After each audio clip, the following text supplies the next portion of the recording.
During a big party on a yacht, a group of friends wake up adrift, cut off and without supplies, discovering that it's all part of a ruthless revenge. That's why today the boat. If you enjoy the videos, support the channel by liking, subscribing, and enabling notifications. It's free and really helps me keep growing. Let's get started. The story begins with a terrible recurring nightmare of Elena, who can see the terrible car accident of a family that seems to be happy. Fortunately, her husband Flavio comes to her aid during her despair, attempting to soothe her. On the other hand, we meet Claudia, who seems to be a woman obsessed with social media. And when the group chat asks about her husband, who is still asleep, she decides to play a prank on him by waking him up with a splash of cold water. Then we see Nico and his new girlfriend Martina, who starts telling him about her new group of friends before introducing them. And that's when we find out that Federico is an actor in somewhat violent movies. During the conversation, Enrico gives her a summary of one of his movie hits, so the girl can pretend she actually knows him. He also tells her that Claudia is just as arrogant as she appears on social media, although she can be very kind when she wants to be. In this friend group, the true millionaires are Flavio, a lawyer, and Elena, a university professor with 3 degrees. They are the owners of the yacht. Where will they spend the next few days? While Enrico hopes to have one someday in his life, this trip is to celebrate the birthdays of Enrico and Federico. Do you think a week is a long time? Also, he makes fun of the birthday boy's new girlfriend for being much younger than him. At that moment, Elena calls them to tell them they need to hurry, and once again they make fun of the age difference in the new couple. Then, the millionaire welcomes her first 2 millionaires, greeting them on the luxurious yacht. There we find out that the group of friends has known each other since high school. But Martina doesn't seem to care much about the story, because she immediately suggests to Enrico that they get intimate right then and there. After 20 minutes, Selena tells Flavio that it's rude to leave the hosts alone, but he doesn't really care. That's when Federico and Claudia show up, and they immediately start talking about the new young girl. The journey quickly begins, and we see that Enrico is excited to be able to drive the boat, but Flavio just starts to tease him. Meanwhile, the girls gather somewhere else to drink champagne while they talk about how Maritina recently caught her boyfriend. The first day goes by normally. While everyone jumps into the sea, Enrico and Martina decide to do it naked, and Elena prefers to stay covered. That night, they sing for Enrico's birthday. At that moment, Federico wonders why Flavio didn't bring any captain to be in charge of the yacht, and he replies that he can take care of everything without any problems. During the conversation, he toasts the birthday boy. We discover Enrico is a teetotaler, yet the others still toast to his sincere and loyal friendship. Then Claudia gives him a beautiful watch as a gift, and the 2 men tell him that theirs is in a private place. That's why the 3 of them go to a room where they offer him a contract as commercial director in one of Federico's father's companies. The offer includes a salary of 10,000 euros a month, plus benefits and fully paid car expenses, travel, and health insurance. Flavio tells him that they're doing all this so he can recover, but Enrico doesn't seem very convinced. Instead of this, he tells him about one of his relatives who lives in the south. They have the possibility to make a new investment that could help them recover the money easily. The problem is that his friends already invested before in a project with him, and it turned out to be a failure in which they lost every last cent. For this reason, they decide to turn him down and remind him that they want to protect him. The problem is that Enrico doesn't take it very well and just tells them that he'll think about the contract proposal.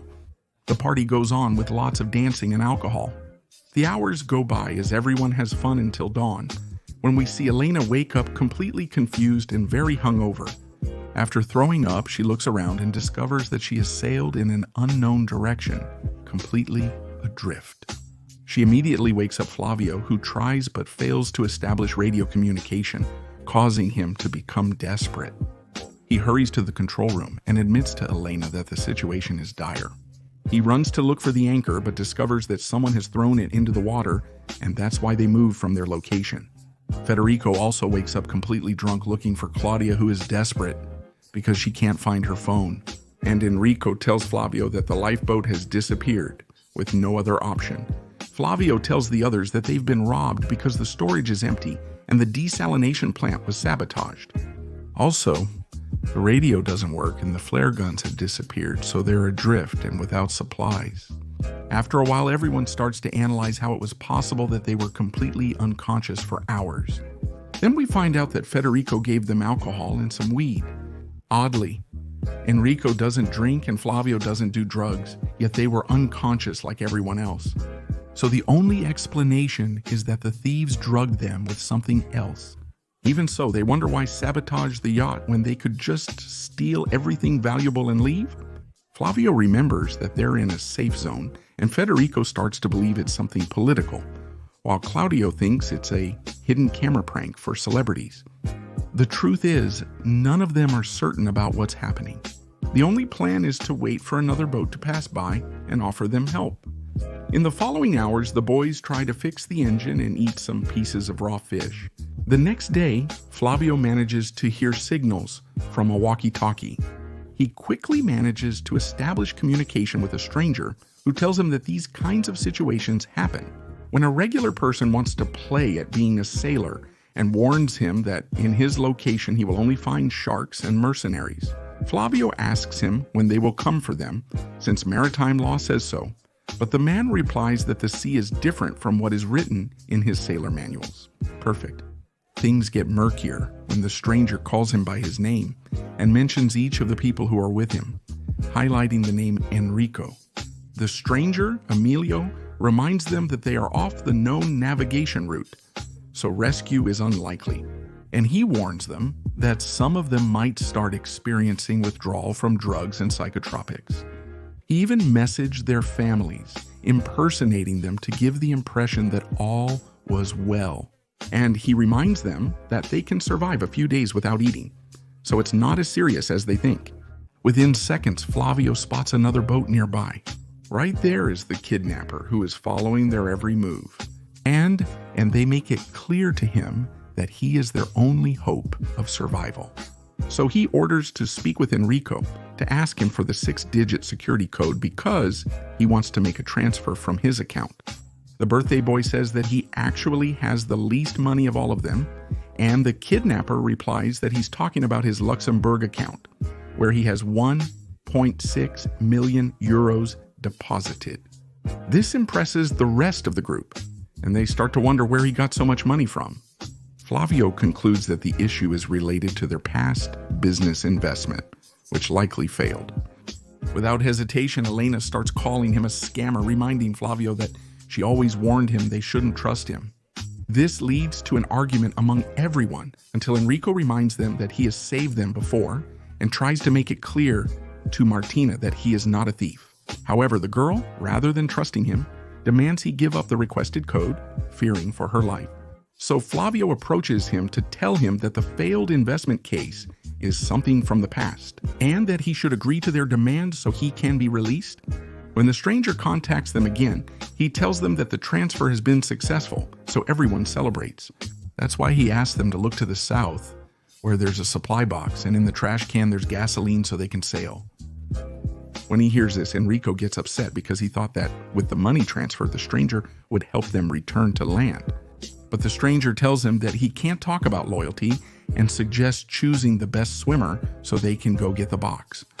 Flavio offers to do it, but Elena tells him it's too risky and Claudia suggests waiting for a few hours. Their families will eventually get suspicious without new messages. On their part, the group makes a note, and Enrico decides with 3 votes, so he agrees to be the designated swimmer. He receives some instructions from Flavio and starts swimming against the current. From the boat, the others notice he's going the wrong way, and worse yet, he begins to drown. So Flavio decides to go rescue him, arriving just in time to save his life, and then goes for the supplies. Later, Enrico tells Martina about his difficult family history, his father's death, and how much he wishes his father could be proud of the effort he made. While swimming, Flavio inspects the rafts amidst strong waves, discovering food and alcohol. Federico tries to calm Claudia, telling her that when all this is over, many media outlets will surely want to talk to them, and they'll have a movie-like happy ending with their children. At the same time, Elena starts to lose control, trying to figure out possible messages that Emilio gave her as clues to escape. but the others don't seem to notice her much. Her husband is approached by a boat and ends up tied, conversing with Emilio. He tells him that his father was just doing his job as a defense attorney to help his friend, and tries to make him believe that he won't press charges against him. If he lets them go, Emilio replies that he's tired of everything being about money. And he makes it clear that this is not a negotiation, but the execution of a sentence. So he will have to do exactly what he tells him. Elena keeps trying to send a message. She is surprised when she hears her husband's voice through the walkie-talkie. He asks her to watch a digital versatile disc that is in her cabin. Enrico suspects he's being blackmailed. They find the digital versatile disc and are surprised by the video they see when they play it. It's not because of Flavio and Claudia, who have been lovers for a long time. This unleashes the fury of Federico and Elena. At that moment, Emilio decides to throw Flavio tied up into the sea. And to make matters worse, Elena threatens to end her own life. Immediately, Claudia starts begging for forgiveness but ends up receiving a stab that kills her just a few minutes later. Flavio tries to swim with great effort, and when he's near the yacht, he starts to drown right in front of Federico, who decides to let him die. A while later, Emilio recites lines from the book Crime and Punishment, which Federico manages to understand. Then, Emilio starts telling Enrico that the book is about surrender, but he just wants the game to end. The kidnapper is willing to do anything to make them pay, causing Elena to panic. Right then, the two men run when they see a boat approaching and witness the moment when Elena throws herself into the sea to drown. The worst part is that Martina starts threatening them with a weapon because she turns out to be Emilio's sister. Both of them witness the death of their parents in the accident we saw at the beginning of the movie. At nightfall, a rescue raft approaches Emilio's boat because they received an Save Our Soul signal. He tries to pretend that his help is no longer needed, but he can't convince them, so he has no choice but to kill them. Martina overhears everything and demands an explanation, but he insists he had no choice and will arrange their escape together.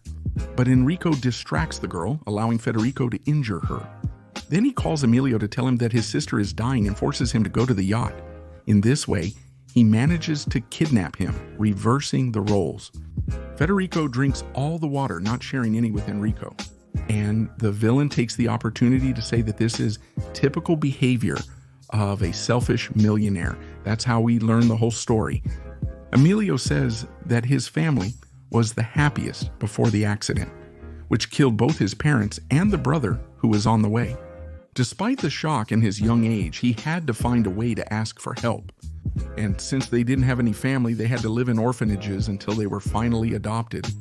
The problem is that their new father started abusing them, and they could only get free by killing him. But this led him to prison for many years, where he amassed a lifetime of hatred. When he got out, he reunited with his sister, and they planned a way to get revenge. It turns out that Enrico was the person driving the other car. Despite this, Emilio admits to him that his aim was not to kill him, but to shatter his perfect world, to take away his best friends so that he would suffer firsthand the same way they did. He also blames the system because the ambulance took an hour to arrive, so they practically let his parents die. Flavio's father, Enrico's defense attorney, used his influence to prevent Enrico from being detained during the investigation of the incident. After hearing this, Enrico chooses to break his silence and admits he was absent that night. It turns out that he had simply invited his rich friends to a night of partying at the club and was waiting for them somewhere else. So the one who was driving the other car was none other than Federico. Enrico, who lived near the accident scene, went to see them. Since Federico was drunk, Enrico took the blame for him. This was because his friend could spend his whole life in jail, despite all his father's money. However, he could not be blamed since he abstained from alcohol. Since the truth is already known, Federico decides that he will kill both brothers. Then Emilio starts mocking him because they have a plan B, and we see the exact moment when the millionaire starts to die, since the water he drank without sharing was poisoned. Even so, the villain is still determined to finish his plan. He starts fighting with Enrico, but his sister tries to stop him, and in the middle of the struggle, she ends up shooting him by accident. This leads to a final confrontation between Enrico and Emilio, in which the villain ends up dying. Then, Enrico drags himself with great effort to his girlfriend's side and takes her hand so they can die together. This was The Boat. Don't forget to like, comment about what other movies you want to see on the channel, subscribe, and turn on the notification bell so you don't miss the next videos.